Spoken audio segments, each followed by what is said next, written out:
So welcome welcome welcome, स्वागत है आप सबका टू दिस प्यारी प्यारी मस्त भरी रिवीजन, जहां हम रिवाइज करेंगे सर बहुत ही क्यूटू सा छोटू सा ऐसे ऐसे 510 ऐसे 510 किसकी बात करता है सर। सबसे पहले ये 510 नहीं, ये है 5 IO। IO means I for initial audit engagement, O for opening balances. तो सबसे पहले सर ये बात करता है कि ऑडिटर की क्या रिस्पॉन्सिबिलिटी है ओपनिंग बैलेंसेस को लेकर जब भी वो इनिशियल ऑडिट एंगेजमेंट करेगा। ठीक है, अब सर इनिशियल ऑडिट एंगेजमेंट क्या होता है तो ध्यान से समझना। इसका मतलब है पिछले साल के जो फाइनेंशियल स्टेटमेंट्स थे, पिछले साल के जो फाइनेंशियल स्टेटमेंट्स थे उसका ऑडिट आपने नहीं किया। सर किसने किया, हमको नहीं फर्क पड़ता, आपने नहीं किया। तो दो केसेस हो सकते हैं, या तो ऑडिट ही नहीं हुआ या फिर जो ऑडिट किया वो किसी और ऑडिटर ने किया, यानी प्रीडिसेसर ऑडिटर ने। ठीक है सर, अब सोच के बताना, अब सोच के बताना, अगर पिछले साल के फाइनेंशियल स्टेटमेंट्स हैं, यानी जो आपकी बैलेंस शीट है वो दो डेट्स पे बनी है, 31 मार्च 24, 31 मार्च 23। ठीक है, यहां पे हमारे पास एसेट्स लिखे हैं और इसके नीचे मान लो लाइबिलिटीज लिखी हैं। ठीक है सर, अब जब ये एसेट्स हैं वो इस साल के तो आएंगे, हम इस साल के एसेट्स और लाइबिलिटीज को चेक भी करते हैं, बट साथ ही साथ पिछले साल के एसेट्स भी आएंगे, पिछले साल की लाइबिलिटीज भी आएंगी, जिनको आप प्यार से बोलते हो ओपनिंग बैलेंस। तो मुझे एक बात बताओ, जब आपने इसका ऑडिट नहीं किया तो क्या आपको इन ओपनिंग बैलेंसेस पे कंफर्ट चाहिए? हाँ सर, यही ये ऐसे बात करता है। ये सिंपल सी बात कहता है कि ओपनिंग बैलेंसेस में आएंगे जो भी आपके फाइनेंशियल स्टेटमेंट के अमाउंट्स है या डिस्क्लोजर, डिस्क्लोजर मतलब जो भी कंटिजेंट लाइबिलिटीज है, कंटिजेंसीज है existing at the beginning of the year. तो मान लो पिछले 2-3 साल से एक केस चलता आ रहा है कंपनी का, जिसमें हर बार कंपनी कंटिजेंट लाइबिलिटी डिस्क्लोज करती है। तो मान लो करंट फाइनेंशियल ईयर है 24-25। ठीक है सर, तो इसके ओपनिंग बैलेंस में जो अमाउंट्स है वो तो आएंगे ही आएंगे, प्लस ये जो पिछले साल का केस चलता आ रहा है इसका जो डिस्क्लोजर है ये भी इसका पार्ट बन जाएगा। अब सर ऑडिटर का ऑब्जेक्टिव क्या है? सिंपल सी बात है, हम इस साल के फाइनेंशियल स्टेटमेंट्स को तो चेक करेंगे ही करेंगे, बट क्योंकि हमने पिछले साल का ऑडिट नहीं किया तो हमें इस पे भी कंफर्ट चाहिए, तो इसको लेके भी सफिशिएंट एंड एप्रोप्रिएट एविडेंस लेंगे। कहीं इस बैलेंस का, ये जो बैलेंस है ओपनिंग बैलेंस, इसका इफेक्ट यहां पे कोई मटेरियल मिस स्टेटमेंट तो क्रिएट नहीं कर रहा। कहीं ऐसा तो नहीं है जो ओपनिंग बैलेंस है इसमें कोई मिस स्टेटमेंट हो जो करंट ईयर के फाइनेंशियल स्टेटमेंट को मटेरियली मिसस्टेट कर दे। तो सबसे पहले कहता है sufficient and appropriate evidence low whether the opening balances contain the miss statement that materially affect the current year financial statement. ठीक है सर, अच्छा एक बात बताओ, पिछले वाले फाइनेंशियल स्टेटमेंट से इस फाइनेंशियल स्टेटमेंट में क्या सिर्फ बैलेंसेस आते हैं या फिर एक और चीज है जो कंसिस्टेंटली अप्लाई होती है? Accounting policy. अकाउंट्स वाले सर ने सिखाया था अकाउंटिंग पॉलिसी कंसिस्टेंटली अप्लाई होती है, तो कहता है appropriate accounting policies have been consistently followed in the current period, plus अगर आपने इसमें कोई चेंजेस किए हैं तो they should be appropriately APD. APD मतलब accounted, presented and disclosed as per the applicable FRF, यानी AS5। तो अगर मैं छोटी सी रिवीजन कराऊं तो उसमें बस इतनी सी बात होती है, जब भी आप अपनी अकाउंटिंग पॉलिसी को चेंज करते हो तो आपको इसका रेट्रोस्पेक्टिव इफेक्ट देना पड़ता है। ठीक है सर, प्लस इस चेंज के बारे में आपको प्रॉपर डिस्क्लोजर भी देना होता है, तो ये AS5 ने ऑलरेडी बता रखा है। तो मैंने कहा 100 बात की एक बात है, बस इतना देख लेना, जो ओपनिंग बैलेंस है उनमें कोई मटीरियल मिसस्टेटमेंट ना हो। लिखने का लहजा बस ये है कि the misstatements that materially affect the current financial statement. दूसरी चीज जो कंसिस्टेंटली फॉलो होनी चाहिए वो है appropriate accounting policy, they should B consistently followed in the current year financial statement. And अगर कोई चेंजेस है, कोई दिक्कत की बात नहीं है, उसको आपने एपीडी कर रखा हो, account present and disclose as per the applicable FRF. अब सर एक बात बताओ, मैंने कहा क्या, सबसे पहला क्वेश्चन आईसीएस में क्या पूछ सकता है? वो पूछ सकता है ऑडिट प्रोसीजर।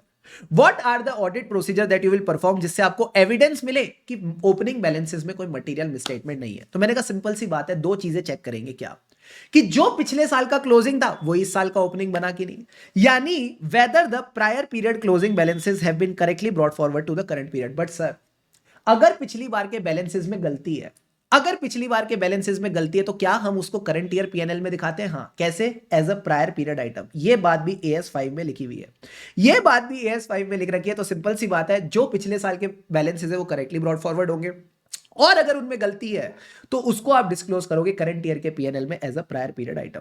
क्या ये बेसिक बात क्लियर है? हाँ सर। सेकंड थिंग जो ये स्टैंडर्ड बात करता है इस अकाउंटिंग पॉलिसी, तो वही बोलना whether the opening balances reflect application of appropriate accounting policy. क्या ये दोनों पॉइंट्स क्लियर है? क्लियर है सर। अब इन दोनों चीजों को चेक करने के लिए, इन दोनों चीजों को चेक करने के लिए कि पिछली बार का क्लोजिंग बैलेंस क्या था, अकाउंटिंग पॉलिसी क्या थी, इसके लिए आप इनमें से कोई भी प्रोसीजर कर सकते हो। यू कैन परफॉर्म वन और more of the procedure. Sir what? मैंने कहा सबसे पहले तो ये देखो, पिछले साल का क्लोजिंग बैलेंस कहां मिलेगा? पिछले साल के फाइनेंशियल स्टेटमेंट में। मैं उस पर भरोसा कब कर सकता हूं? जब उसका ऑडिट हुआ था। लॉजिकली चलेंगे तो ये कहता है where the prior period financial statements are audited, आप उसको पेरूस कर लो। पेरूज कर लो, यानी यू विल डिटेल में रीड इट, डिटेल में read the prior period financial statements, ठीक है सर। दूसरा आप कर सकते हो कैप और सैप। कैप का मतलब है current year audit procedure, SAP का मतलब है स्पेसिफिक ऑडिट प्रोसीजर। सो एक एग्जांपल लेते हैं, इसमें ध्यान से समझना सारे बच्चे। अगर सपोज मेरा डेटर्स है, अगर मेरे पास कोई डेटर आ रहा है तो मैं क्लोजिंग बैलेंस कैसे चेक करता हूं? सर बड़ा सिंपल है, बड़ा सिंपल है। क्लोजिंग बैलेंस चेक करने के लिए आप ड्यूरिंग द ईयर जो भी क्रेडिट सेल्स होती है इनको आप चेक करते ही करते हो, ठीक है सर। क्रेडिट सेल्स के साथ साथ जो भी रिकवरीज होती है ये भी आपकी चेक हो जाती है, जो भी बैड डेट्स होती है ये भी चेक होती है, और क्लोजिंग बैलेंस को लेकर भी हम कंफर्मेशन वगैरह ले लेते हैं। सो कहीं ना कहीं करंट ईयर में आपने क्रेडिट सेल्स भी चेक कर ली, रिकवरीज भी चेक कर ली, बैड डेट्स भी चेक कर लिया, क्लोजिंग बैलेंस भी चेक कर लिया। तो मुझे एक बात बताओ, ये जो रिकवरीज हुई ये कहां से हुई? सर रिकवरीज कहीं ना कहीं ओपनिंग बैलेंस से हुई होंगी, हाँ सर। अच्छा, ओपनिंग बैलेंस से या तो रिकवरी हुई होगी या बैड डेट हुआ होगा, हाँ सर। जहां पे रिकवरी और बैड डेट नहीं हुआ वहां वो क्लोजिंग बैलेंस में आ गया होगा, हाँ सर। तो जब आपने रिकवरीज चेक कर ली, जब आपने बैड डेट्स चेक कर लिया, जब आपने क्लोजिंग बैलेंस चेक कर लिया, तो क्या मैं बोलूं जो आपके करंट ईयर के ऑडिट प्रोसीजर थे उससे ओपनिंग बैलेंस अपने आप चेक हो गया? हाँ सर, अपने आप चेक हो गया। दूसरा केस लेते हैं बैंक बैलेंस का। अगर मेरा बैंक बैलेंस आ रहा है क्लोजिंग बैलेंस 31 मार्च 24 और ओपनिंग बैलेंस 31 मार्च 23, तो नॉर्मली मैं क्या करता हूं, बैंक से जो कंफर्मेशन लेता हूं क्लोजिंग बैलेंस की लेता हूं, हाँ सर। बट क्योंकि मैंने पिछले साल का ऑडिट नहीं किया तो मुझे उस पर भी कंफर्ट चाहिए, तो मैंने क्या किया ना, कंफर्मेशन इस साल की भी ले ली और स्पेसिफिकली पिछले साल की भी ले ली, स्पेसिफिकली ओपनिंग की भी ले ली। तो जब आपने स्पेसिफिकली कोई ऑडिट प्रोसीजर किया तो उसको कहते हैं स्पेसिफिक ऑडिट प्रोसीजर। तो 100 बात की एक बात है कि अगर आपको इनकी ब्रॉड फॉरवर्ड चेक करना है ठीक से हुआ कि नहीं, या आपको अकाउंटिंग पॉलिसी चेक करनी है, तो वन और मोर ऑफ द फॉलोइंग कर लो कि अगर पिछले साल के फाइनेंशियल स्टेटमेंट का ऑडिट हुआ तो प्रायर पीरियड फाइनेंशियल स्टेटमेंट का आपने वो ले ली, पेरूस कर ली copy of audited financial statement, या फिर कैप और सैप, current year audit procedure, specific audit procedure. अब ये सब करते हुए मान लो आपको लगा मटेरियल मिसस्टेटमेंट हो सकती है, आपको शक हो रहा है that there can be a material misstatement, तो शक को यकीन में बदलने के लिए हमने क्या किया, एडिशनल प्रोसीजर। और एक्चुअल में अगर मिसस्टेटमेंट मिलती है तो इसके बारे में हम मैनेजमेंट और टीसीडब्ल्यूजी को बताते हैं एज पर ऐसे 450। तो यही सेम टू सेम बात, यही सेम टू सेम बात यहां लिख रखी है। फटाफट आ जाओ रिवीजन के अंदर, रिवीजन के अंदर रिवीजन, क्विक रिवीजन करेंगे। हमको सफिशिएंट एंड एप्रोप्रिएट एविडेंस चाहिए that the opening balances don't contain any misstatement that materially affect the current period financial statement. तो सबसे पहले देखो, जो पिछली बार का क्लोजिंग था वो इस साल का ओपनिंग बन गया हो। सर अगर उसमें गलती थी तो डिस्क्लोज करेंगे as prior period item in the current year P&L. दूसरी चीज जो ब्रॉड फॉरवर्ड होनी थी, अकाउंटिंग पॉलिसी। अब इन दोनों को कैसे चेक करें, वन और मोर ऑफ द फॉलोइंग।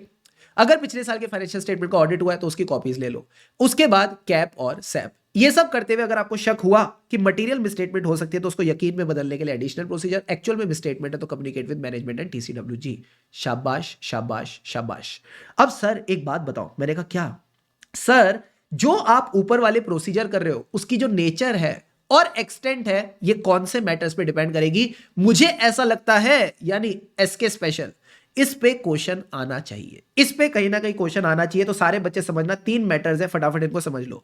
सबसे पहले तो आपने अकाउंटिंग पॉलिसीज को समझना है, क्या ये अप्रोप्रिएट है, कंसिस्टेंटली फॉलोड है, अगर चेंजेस है तो प्रॉपर्ली अकाउंटेड, प्रेजेंटेड, डिस्क्लोज्ड। फिर आप देखो significance of the opening balance in relation to the current year financial statement. मतलब अगर आपको लगता है जो लीगल केस एंटिटी का चल रहा था ओपनिंग में जो आउटस्टैंडिंग है, क्या ये सिग्निफिकेंट है? अगर लगता है इंपॉर्टेंट है तो इसको लेके आपको प्रॉपर डिस्कशंस करनी पड़ेगी, प्रॉपर प्रोसीजर्स करने पड़ेंगे। फिर ये कहता है रिस्क ऑफ मटेरियल मिसस्टेटमेंट, तो बहुत ही सिंपल पॉइंट है, अगर लगता है गलती होने के चांसेस ज्यादा तो ज्यादा प्रोसीजर करो। फिर आपने देखनी nature of the account balance, class of transaction और disclosure in the current period financial statement, यानी जैसी नेचर होगी उस हिसाब से आप वैसा प्रोसीजर करोगे। फॉर एग्जांपल बैंक के लिए मैंने क्या किया, कंफर्मेशन। डेटर के लिए मैंने क्या किया, जो भी ड्यूरिंग द ईयर रियलाइजेशंस थी, बैड डेट्स थी, इनको चेक कर लिया। So depending on the nature of the item मैंने अपने नेचर ऑफ प्रोसीजर्स करे। यही बात तो हमको इस क्वेश्चन में पूछी है कि नेचर ऑफ प्रोसीजर्स किस पे डिपेंड करेगा, नेचर ऑफ आइटम पे। एंड लास्ट पे weather the prior period financial statements audited, अगर हां तो क्या ओपिनियन वाज मॉडिफाइड। सोच के बताओ, अगर पिछले साल के फाइनेंशियल स्टेटमेंट्स पे मॉडिफाइड ओपिनियन है, मतलब आपके ओपनिंग बैलेंसेस में मटेरियल मिसस्टेटमेंट है, हां सर, तो फिर आपको ज्यादा टेस्टिंग करनी पड़ेगी। So conceptually I hope all the 4 points are clear. अब सारे बच्चे बताओ, अगर आपको करंट ईयर के ऑडिट के साथ साथ ओपनिंग बैलेंसेस का भी ऑडिट करना पड़ेगा तो दुख होगा? हां सर। क्या दिक्कत आएगी? हां सर। क्या निकल जाएगा? रोना निकल जाएगा। सारे बच्चे बोलो, अगर क्लोजिंग बैलेंस के साथ साथ ओपनिंग भी चेक करना पड़ेगा तो क्या निकल जाएगा? रोना निकल जाएगा। तो मैंने कहा आपसी रोना बंद करो, आपसी रोना बंद करो। द गुड न्यूज इज, मैंने कहा गुड न्यूज क्या है sir? The good news is पिछली बार के जो फाइनेंशियल स्टेटमेंट्स हैं, पिछली बार के जो फाइनेंशियल स्टेटमेंट्स हैं इनका ऑडिट हुआ था, तो सारे बच्चे खुश हो गए, सारे बच्चे खुश हो गए। गो ऑडिट हुआ था तो ऑडिटेड फाइनेंशियल स्टेटमेंट लेंगे, चेक कर लेंगे। मैंने कहा बट एक दिक्कत की बात है। एक दिक्कत की बात क्या है सर? उस पे मॉडिफाइड ओपिनियन था, तो वापस रोना शुरू, वापस रोना शुरू। तो मैंने कहा यही आंसर आपने ध्यान रखना है, आपसी रोना। आप सी रोना का मतलब है अकाउंटिंग पॉलिसी, सी का मतलब है significance of the particular A B C D to the financial statement. फिर उसके बाद आप क्या करोगे, रोना। रोना means risk of material misstatement, N A means nature of the item.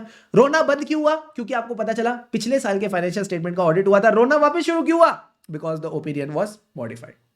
Clear है चारों पॉइंट्स? Yes sir. तो ये आपके बढ़िया वाले मैटर्स बन जाते हैं। फिर सर, फिर हमने देखा बड़ा सिंपल सा पॉइंट जो ऑलरेडी हम कवर कर चुके थे, जब भी पिछले साल के फाइनेंशियल स्टेटमेंट का ऑडिट होगा तो आप पिछले साल के ऑडिटेड फाइनेंशियल स्टेटमेंट की कॉपी पेरूज कर लेना। क्या मैं क्लोजिंग बैलेंसेस पे रिलाय कर सकता हूं? कर सकते हो, अनलेस आपने जो करंट ईयर में ऑडिट प्रोसीजर करे उससे लगता है एक पॉसिबिलिटी है कि वहां पे मिसस्टेटमेंट हो सकती है। अब सर एक बात बताओ ना, जितने भी आपके ओपनिंग करंट एसेट्स और लायबिलिटीज है, इनके लिए आप करंट ऑडिट प्रोसीजर कर सकते हो। फॉर एग्जांपल डेटर्स को मैंने कैसे चेक किया था, कलेक्शन ड्यूरिंग द ईयर, इससे इसकी चारों असर्शंस जो है existence, rights, completeness, valuation check हो गई। क्रेडिटर्स कैसे चेक करेंगे, ड्यूरिंग द ईयर जो भी पेमेंट्स हुई हैं उससे आप इसकी असर्शंस चेक कर सकते हो। Best part was inventory. Inventory के लिए कहते हैं करंट ईयर ऑडिट प्रोसीजर ज्यादा एविडेंस नहीं देते, तो क्या करेंगे, एडिशनल प्रोसीजर करेंगे। अब इन्वेंट्री के लिए मैंने कहा दो चीजें चेक कर लेना, क्वांटिटी और अमाउंट। क्वांटिटी कैसे चेक होगी, इस बार का इन्वेंट्री काउंट अटेंड करो और इसको प्रीवियस ईयर से रिकंसाइल कर लो। Very easy. पिछले साल तो नहीं जा सकते ना टाइम मशीन लेके, तो इस साल का अटेंड करेंगे, उसको रिकंसाइल करेंगे ओपनिंग से। अब अमाउंट कैसे चेक करेंगे, सर अमाउंट वाली असर्शन होती है वैल्यूएशन, तो वैल्यूएशन पे प्रोसीजर परफॉर्म करो। अब मुझे बताओ अगर वैल्यू निकालनी है इन्वेंट्री की तो कैसे निकालो, selling price minus gross profit, इससे इन्वेंट्री की कॉस्ट आ जाएगी। So perform the procedures on the gross profit और कट ऑफ देख लेना कि जो भी इन्वेंट्री आप उठा रहे हो एज ऑन 1 अप्रैल 2024 यानी ओपनिंग इन्वेंट्री होती है। तो सिंपल सी बात है, क्वांटिटी के लिए इस बार का इन्वेंट्री काउंट अटेंड किया, रिकंसाइल किया प्रीवियस ईयर से, ठीक है सर। फिर वैल्यू के लिए क्या किया, वैल्यूएशन के लिए ग्रॉस प्रॉफिट काट दिया। सारे बच्चे बोलो मेरे साथ, ग्रॉस प्रॉफिट काट दिया। तो तीन बातें याद रखना, वैल्यूएशन, ग्रॉस प्रॉफिट और cut of. Done done done done done sir. इसी के ऊपर हमने कहीं ना कहीं दो क्वेश्चंस करे हुए हैं सर। सबसे पहला क्वेश्चन क्या कहता है, ये कहता है कि हमने सफिशिएंट एंड एप्रोप्रिएट एविडेंस चाहिए ओपनिंग बैलेंसेस को लेके, तो क्या ऑडिट प्रोसीजर करोगे। तो जो बेसिक प्रोसीजर बताए थे बस वो आपने ध्यान रखने, मसाला वाली बात इग्नोर करो। मसाला मतलब कि अगर लगता है कोई मटेरियल मिसस्टेटमेंट हो सकती है तो एडिशनल प्रोसीजर करेंगे, वो बात यहां लिखने की जरूरत नहीं है, बेसिक प्रोसीजर्स लिख के चलना। Second question is a direct question कि जब भी ओपनिंग इन्वेंट्री होगी तो करंट प्रोसीजर से एविडेंस नहीं मिलेगा तो एडिशनल प्रोसीजर क्या करोगे, तो मैंने कहा था क्वांटिटी और वैल्यू। क्वांटिटी के लिए करंट इन्वेंट्री काउंट अटेंड करो, रिकंसाइल टू द ओपनिंग, और वैल्यू के लिए ग्रॉस प्रॉफिट काट दो। Deal done, deal done sir. अब इसके बाद जो भी आपकी पीपी है, इन्वेस्टमेंट्स हैं, लॉन्ग टर्म डेट्स है, इसके लिए आप अकाउंटिंग रिकॉर्ड्स चेक करो और बाकी इन्फॉर्मेशन क्या हो सकती है। तो बच्चों ने मुझे आज एकदम अच्छा फील कराया कि भाई हम इंटर वाले बच्चे हैं बट हमको आता है, एकदम एकदम क्लास लेवल पे सब है। तो मैंने कहा मान लो अगर लॉन्ग टर्म बोरोइंग्स हैं जो किसी लिमिट से ज्यादा है तो आप क्या अदर इन्फॉर्मेशन देख सकते हो, सर बोर्ड रेजोल्यूशन होगा, साथ ही साथ स्पेशल रेजोल्यूशन होगा एज पर योर सेक्शन 180। इसके अलावा ये कहते हैं बाकी केसेस में अगर थर्ड पार्टी के पास कुछ रखा हुआ है तो आप थर्ड पार्टी से कंफर्मेशन ले सकते हो। फिर सारे बच्चे मुझे एक बात बताओ, इधर देखो सर, अगर हमको सफिशिएंट एंड एप्रोप्रिएट एविडेंस मिल गया कि जो अकाउंटिंग पॉलिसी है कंसिस्टेंटली अप्लाई नहीं हुई और जो चेंजेस हैं ये भी प्रॉपर्ली अकाउंटेड, प्रेजेंटेड और डिस्क्लोज नहीं है, तो कौन से दो ओपिनियन पॉसिबल है, एडवर्स और क्वालिफाइड। ठीक है सर। अगर ओपनिंग बैलेंसेस में मटेरियल मिसस्टेटमेंट है और इसको लेके एविडेंस मिल गया तो सर डिस्क्लेमर तो हो ही नहीं सकता क्योंकि एविडेंस मिल गया, तो एडवर्स और क्वालिफाइड। अगर एविडेंस भी नहीं मिला तो फिर क्या होगा, अगेन डिस्क्लेमर और qualified. Deal done sir. Now comes the last question of the day. अब सर कौन सा क्वेश्चन किया था आखिरी में, मैंने कहा tender India private limited. Tender India private limited में क्या चल रहा था सर, दोनों साल का ऑडिट हुआ है, कहीं ना कहीं दोनों साल का ऑडिट हुआ है, इस साल का भी ऑडिट हुआ है, इस साल का भी ऑडिट हुआ है, बस इन्होंने ऑडिटर चेंज कर दिया। ठीक है सर। मैनेजमेंट कहती है पिछले साल 100 लाख की इन्वेंट्री थी, इस बार भी 100 लाख की इन्वेंट्री है, तो ऑडिटर ने कहा वाओ मैं इसको चेक ही नहीं करूंगा। ऑडिटर कहता है वाओ मैं इसको चेक ही नहीं करूंगा, क्या ऑडिटर सही है, the answer is no. But इतना लिखने पे नंबर नहीं मिलेंगे, तो अब आंसर की फ्रेमिंग कैसे करनी है सर, बड़ा सिंपल है, बड़ा सिंपल है आंसर की फ्रेमिंग करना। सबसे पहले आप लिखोगे इंट्रोडक्शन। इंट्रोडक्शन में आपने जो भी ऑब्जेक्टिव ऑफ ऑडिटर है वो लिखना है। सर ऑब्जेक्टिव में क्या आएगा, आप चेक करो ओपनिंग बैलेंसेस में कहीं ऐसी मिसस्टेटमेंट तो नहीं जो मटीरियली अफेक्ट करती है करंट पीरियड फाइनेंशियल स्टेटमेंट को। ठीक है सर। फिर appropriate accounting policies have been consistently followed, अगर कोई चेंज है तो appropriately accounted, present and disclose as per applicable FRF. ये आपने इंट्रोडक्शन लिख दिया। अब एक बात बताओ, ऑडिट एविडेंस कैसे इकट्ठा करें, क्या मैं सारे ऑडिट प्रोसीजर लिखूं या काम वाला प्रोसीजर। सर काम वाला प्रोसीजर, जो काम का प्रोसीजर था वो ये रहा, हमारा काम का प्रोसीजर ये रहा। जब भी पिछले साल के फाइनेंशियल स्टेटमेंट का ऑडिट प्रीडिसेसर ऑडिटर ने किया है तो आप उसकी कॉपीज को डिटेल में रीड करोगे यानी पेरूस करोगे, फिर आप उस पर रिलाय कर सकते हो, अनलेस आपको जब करंट प्रोसीजर कर रहे थे तो उसमें लगा कि मिस स्टेटमेंट्स हो सकती है, तो यही आपने बेसिक 2 प्रोसीजर लिखने हैं। बस एक नई बात लिख देना कि जो भी जनरल प्रिंसिपल्स होते हैं ऑन वेरिफिकेशन ऑफ एसिड, वो कहते हैं एसिड्स को प्रॉपर्ली वेरीफाई करो, उनकी वैल्यू को प्रॉपर्ली वेरीफाई करो। सो कंक्लूजन क्या है, जो मैनेजमेंट का कंटेंशन था कि पिछले साल भी 100 लाख है, इस बार भी 100 लाख है, उस पर बिलीव मत करो। सर क्यों? अगर इन्वेंट्री पिछले साल भी 100 लाख की थी और इस साल भी वही इन्वेंट्री पड़ी है, मतलब बिक नहीं रही, तो उसकी वैल्यू हो सकता है डिटेरियोरेट हो गई हो। It is very likely that the inventory might have deteriorated and needs to be examined. तो आप चुपचाप उसकी फिगर्स को एग्जामिन करो, उसकी वैल्यूएशन देखो, एंड एंड में क्या ऑडिटर ने जो ऑडिट प्रोग्राम से इन्वेंट्री को हटाया है सही था? नहीं sir, this was not right, so he should not exclude the closing inventory from the audit programme. Clear है बॉस? क्लियर है सर? Yes sir. अब कई बच्चे मुझे बोल सकते हैं सर एक बात बताओ ना, वो जो आपने ओपनिंग इन्वेंट्री को लेके 3 पॉइंट्स बताए थे, इस बार की इन्वेंट्री काउंट अटेंड करो, रिकंसाइल कर दो टू द बिगनिंग, फिर आपने बोला वैल्यूएशन के लिए ग्रॉस प्रॉफिट काट दो, क्या वो 3 पॉइंट्स में हम लिख सकते हैं? It is optional for you. ICAI ने अपने आंसर में नहीं लिख रखे, आईसीएआई ने अपने आंसर में नहीं लिख रखे, तो आप भी अगर नहीं लिखोगे तो कोई दिक्कत की बात नहीं है। और आखिरी में हमने सीखा कि सक्सेस के बारे में सोचो, उसके बारे में काम करो, and I am very happy that you are all doing it. आप कहीं ना कहीं शिद्दत से, मेहनत से अपना काम करो, आई एम वेरी वेरी हैप्पी। और ये जो ऐसे 510 है, इसका कॉन्सेप्ट वापस ऐसे 710 में आएगा, तो रेडी रखना। एंड लास्ट में, as I said, if you can dream it, you can do it. अगर अच्छा सोचोगे तो जिंदगी में सब अच्छा ही होगा। ठीक है, so thank you so much, I hope it was useful revision, काफी कुछ सीखने को मिला। बस इस तरह मन लगाकर पढ़ते रहे, खुशी से पढ़ेंगे तभी आगे बढ़ेंगे। अभी तक अगर वीडियो को लाइक नहीं किया तो do like it, and yes, stay subscribe to the channel for more such videos.